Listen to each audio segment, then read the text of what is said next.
నమస్తే, welcome to RP7 TV news. Killa Ghanapur మండలం సోలిపురం గ్రామంలో శ్రీ లక్ష్మీ నరసింహస్వామి ఆలయంలో చేపట్టిన దీపోత్సవ కార్యక్రమంలో పాల్గొన్న వనపర్తి ఎమ్మెల్యే తుడి మేఘారెడ్డి, శారదారెడ్డి దంపతులు, మాజీ జెడ్పీటీసీ సభ్యులు రవీందర్ రెడ్డి, మంగంపల్లి వెంకటరామరెడ్డి నాయకులు తదితరులు పాల్గొన్నారు.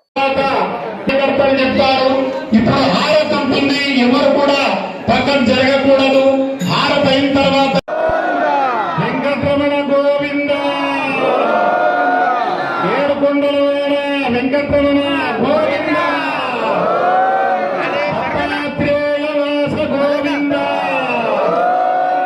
రామాదూతవాస గోవింద,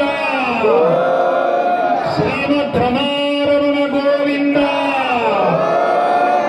గోవింద గోవింద నామస్మరణ చేస్తూ అందరూ కూడా దీపారాధన గోవింద. 7 కొండల